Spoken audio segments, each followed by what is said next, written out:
Acupuncture, considered superstitious and irrational as far back as the 17th century, gained in popularity in the West when it was reintroduced by the Chinese Communist government in 1949.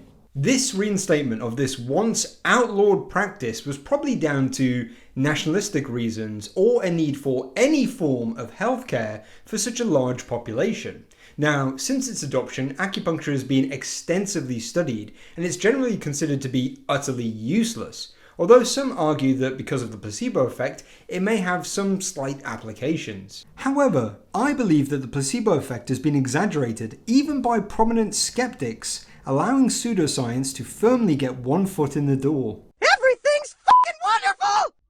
Hi Internet, it's me Myles. Now you're probably wondering what was with that intro. Well, that was actually my old intro jingle that I nicked. A mate of mine dared me to put it in this video, so there it is. Hopefully you enjoyed it. Anyway, let's move on, shall we, and talk about how utterly useless acupuncture is. Acupuncture is a traditional Chinese medicine practice that involves the insertion of thin needles into specific parts of the body. These points are called acupuncture points, and it is believed that they are connected through pathways called meridians, which facilitate the flow of energy, or qi.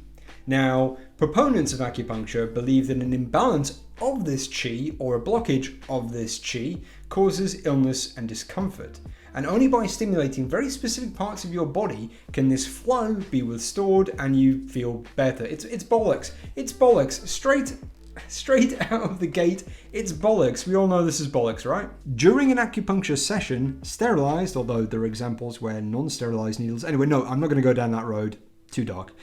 During an acupuncture session, sterilized, disposable needles are carefully inserted into acupuncture points. The needles are extremely thin, and their insertion is generally painless or causes minimum discomfort. The number of needles used can vary depending on the individual's condition and their treatment plan. Once the needles are in place, the practitioner may gently manipulate them or stimulate them by hand or by other techniques, such as heat, electrical stimulation, or mild pressure. This manipulation aims to promote the smooth flow of qi and restore balance within the body. The history of randomly sticking needles into your flesh to cure you of all your ailments can be traced back to the Yellow Emperor's classic of internal medicine, which dates back as far as 100 BCE. Now, this is the first documentation we have of a systematic diagnosis and approach to curing people using, well, a precursor to modern acupuncture. Whilst the concept of channels through which vital energy or qi flows was well established, the precise location of acupuncture points were developed later. Over the centuries, acupuncture was further developed and documented in text, becoming one of the standard therapies in China alongside herbs, massage, and diet. However, by the 17th century, acupuncture was on the decline in China, and by 1822, by Emperor's decree, it was removed from the Imperial Medical Institute. By 1929, acupuncture, along with a load of other traditional Chinese medicine, was outlawed in China. How many of you love the internet people knew that? Yeah, it was outlawed as the country started to embrace evidence-based medicine. Upon the establishment of the People's Republic of China in 1949, most Western countries severed diplomatic relations immediately with the vulnerable new country. During this time, the press in China was primarily controlled by the Ministry of Propaganda, and as a result, newspapers were packed with pieces of communist ideology and nationalistic rhetoric, with the goal of glorifying the leader rather than reporting on empirical facts. The government began to promote acupuncture as a symbol of China's independence from Western imperialism and an example of the country developing its own medical techniques. Newspapers began publishing touching medical stories and astonishingly positive results from practitioners, resulting in the population believing that acupuncture could actually address the lack of medical resources for China's large population. The alleged success of acupuncture also encouraged doctors and practitioners to further refine the techniques, deepening the public's unwavering trust in the procedure. Chairman Mao is quoted as saying, in relation to traditional medicine, "Let 1,000 flowers flourish." Although, get this, he himself rejected acupuncture when he was ill. Global public interest in acupuncture surged in 1971 after a chap named James, a New York Times reporter, was treated using acupuncture following an emergency procedure in China. James was in China to prepare for President Richard Nixon's historical visit to the country. Soon after, US physicians went over to China to investigate acupuncture. It proved to be unreliable despite initial excitement, yet the National Institute of Health reported that there was some positive evidence for its use and effectiveness, at least in a limited range of conditions. Concerns about publication bias have been raised in the reviews of randomized controlled trials of acupuncture. A review conducted in 1998, for example, found that trials from China, Japan, Hong Kong, Taiwan, and Russia overwhelmingly reported positive results for acupuncture. However, a 2011 assessment of randomized controlled trials on traditional Chinese medicine, including acupuncture, concluded that the methodological quality of most such trials was generally poor, particularly those published in Chinese journals. A scientific journalist named Steve highlighted that acupuncture and Chinese medicine research is usually published in fake medical journals. A 2015 study revealed that pre-registration of acupuncture trials was uncommon, and selective reporting of results was prevalent. In comparison, trials published in non-Chinese journals tend to be of higher quality. Due to the invasive nature of acupuncture, it is difficult, but not impossible, to design an experiment to see how effective acupuncture is. Now, the problem that all these studies originally had was, hey, how are we going to make a control group? And then they thought, aha, we've got a great idea, those clever scientists. Let's invent sham acupuncture. So what is sham acupuncture? Well, they used either non-piercing needles, they stimulated the wrong acupuncture point, the point that they weren't actually looking for, or they just put a needle randomly on someone that isn't actually an acupuncture point. And that's how they did it. Clever stuff, really. A 2014 review in Nature Reviews Cancer found that the location of the needle insertion, the frequency of treatments, and even the actual insertion of the needle itself does not significantly impact the outcome of acupuncture. In other words, sham or placebo acupuncture tends to produce a similar effect to real acupuncture, and in some cases, they've even reported that the sham acupuncture has even had a better result.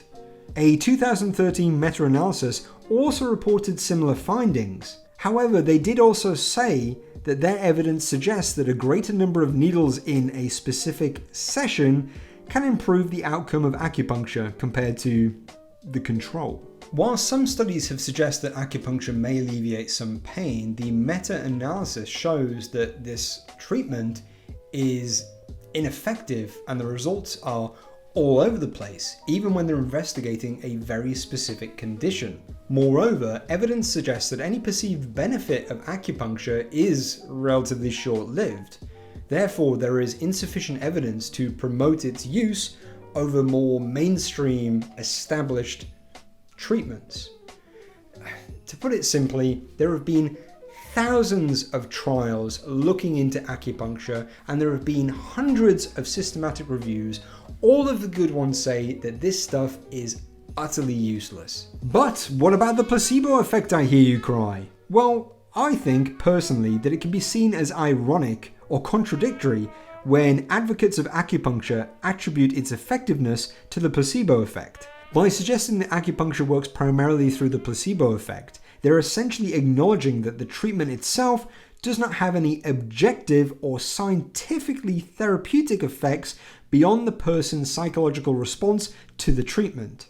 Regardless, in my opinion, the placebo effect is overstated, especially with regards to acupuncture. A really good example of a perceived benefit versus an actual benefit can be found in the 2011 study titled Active blah blah blah blah blah blah blah. In this double-blind crossover pilot study, they amassed a small group of asthmatics, which they split up into 4 separate groups. Now, one of these groups they gave an inhaler with actual medicine inside, another group they gave an inhaler with a placebo inside, another group got acupuncture, and the final group got nothing. Now, before they started, the researchers asked these people, hey, how are you feeling? Well, you know, I've got asthma, so I wish I didn't have that, but I'm kind of hoping that this trial will help me out. Fantastic! Go away with your placebo inhaler or your regular inhaler or your acupuncture or your nothing, and come back at a later date and we'll see how you're doing. So they came back at a later date and the scientists were like, hey, how are you doing? And what's interesting is that 3 of the groups reported pretty much equally that they felt much better. It was only one group, surprise, surprise, the group that nothing happened to, that reported that, hey, I feel the same, this is kind of crappy, what a waste of time is this? So you're probably thinking, there we go, that proves it, the placebo effect is real. And to you I say, whoa, hold your horses there, internet, because the godless scientists who ran this study were fairly clever, and they wanted a way of quantifying how much better these people actually were. So at the beginning of the trial, they got them to breathe out as fast as they could and they measured the volume, and they did it at the end of the trial as well. And what they found was there was only one group that actually was doing better, and there were 3 groups that were pretty much the same. The group that was doing better, the group with the medicine. So what does this study actually show? It shows that you can't really rely on self-reporting. Now, for more information on this subject, I highly recommend that you watch a talk given by Mike Hall at QED a couple of years ago. Now, this lovely chap actually helped me produce this video here, so I just want to say thank you. You're pretty awesome. So if you've got a bit of free time and you're really interested in this whole placebo malarkey, I highly recommend giving it a watch. I'll put the link down in the doobly-doo, so go there and tell them that Myles sent you. In conclusion, the overwhelming scientific consensus is that acupuncture is completely useless.